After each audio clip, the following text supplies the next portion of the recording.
Assalamualaikum warahmatullahi wabarakatuh. Hai, perkenalkan nama saya Nur Hidayah. Saya berasal dari Fakultas Ilmu Tarbiyah dan Keguruan, jurusan Tadris Bahasa Inggris. Di video ini, saya buat untuk memenuhi UTS mata kuliah Bahasa Indonesia. Video kali ini, saya akan meresensi sebuah buku yang berjudul In a Blue Moon. Buku ini diterbitkan pada tahun 2015 di Jakarta oleh PT Gramedia Pustaka Utama.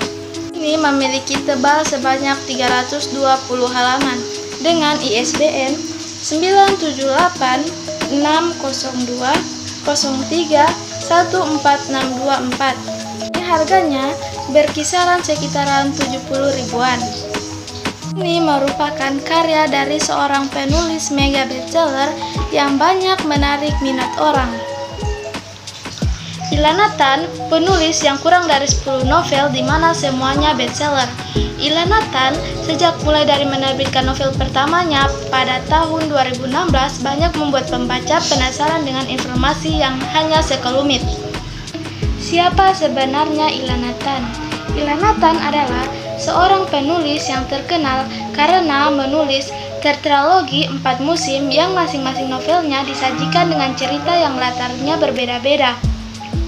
Memiliki unikan yaitu tokoh-tokoh dari novelnya yang satu dari yang lain saling berkaitan.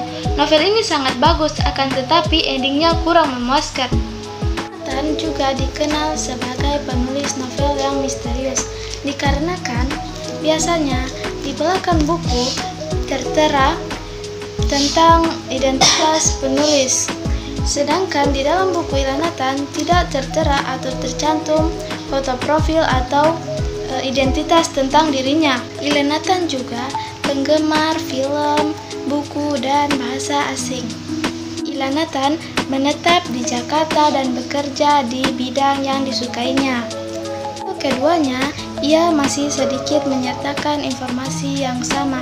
Setelah itu, hingga dari novel terbarunya yang berjudul In a Blue Moon yang diterbitkan pada tahun 2015, ia sudah tidak lagi mencantumkan keterangan mengenai penulis. Resensi dari novel In a Blue Moon ini adalah Karena Benci Menjadi Cinta. Isi dari buku ini menceritakan tentang seorang pemuda yang memiliki restoran terbesar yang bernama Ramses di kota New York dijodohkan oleh kakeknya dengan cucu sahabat lamanya yang bernama Sophie Wilson. Awalnya Lucas Ford menolak perjodohan itu, akan tetapi kakeknya tetap memaksanya dan menjodohkannya dengan cucu sahabat kakeknya. Kakeknya menyuruh Lucas Ford menghadiri acara pernikahan cucu dari sahabat kakeknya ini. Lucas Ford tidak menyetujui perjodohan yang kakeknya katakan. Akan tetapi, ia terkejut setelah mengetahui bahwa wanita yang akan dijodohkan kakeknya dengannya adalah Sophie Wilson yang ternyata adalah teman SMA-nya. Mereka bertemu dalam keadaan canggung. Mereka pertama kali bertemu pada bulan Desember awal masuk SMA dan mereka berpisah setelah 10 tahun dan kembali bertemu pada bulan Desember di kota New York. Keduanya bertemu dengan tatapan yang canggung. Lucas menatap Sophie dengan tatapan terkejut, sedangkan Sophie menatap Lucas dengan tatapan penuh benci.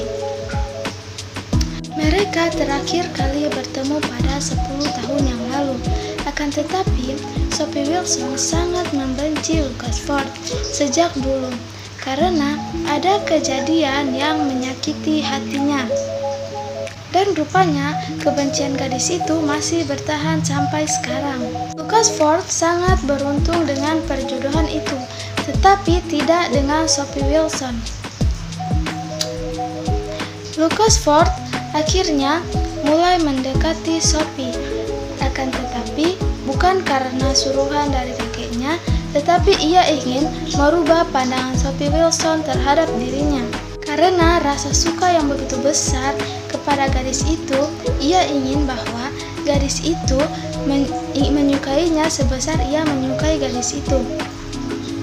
Akan tetapi yang menjadi permasalahannya bahwa mengubah opini seseorang tentang diri kita itu tidaklah mudah. Lagi dengan kedatangan Adrian yang bukan lain adalah mantan pacarnya Sophie yang berharap ingin kembali bersama Sophie. Di sisi lain, Lucas masih terperangkap dengan hubungan pertemanannya dengan Miranda, yang ternyata gadis tersebut menaruh hati kepada Lucas Ford dan berharap bahwa Lucas Ford juga menyukainya dan akan segera melamarnya. Miranda tidak ingin ada wanita lain yang mendekati Lucas, termasuk Sophie. Miranda selalu merasa iri dan benci ketika melihat Sophie dan Lucas bersama. Singkat cerita, akhirnya Lucas mendapatkan perhatian lebih dari Sophie sejak kejadian beberapa tahun lalu waktu mereka SMA. Kini, Sophie mulai menatap Lucas dengan tatapan yang hangat dan hati Sophie Wilson mulai mencair kepada Lucas. Hubungan Sophie Wilson dan Lucas mulai dekat. Yang awalnya Sophie sangat membenci Lucas, sekarang ia mulai menganggap Lucas sebagai temannya. Sophie Wilson hanyalah gadis berpotongan tubuh kecil dan cukup manis, kalau tidak sedang memberenggut, tidak tinggi, semampan, dan tidak memiliki tampang eksotis. Benar-benar gadis biasa. Kau mungkin tidak sempurna, tapi kau sempurna untukku, kata Lucas kepada Sophie.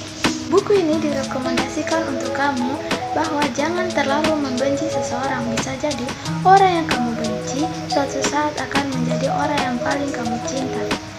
Karena kita tidak akan pernah tahu apa yang akan terjadi ke depannya. Setiap kata ejekanmu kujadikan doa, pembakar semangatku.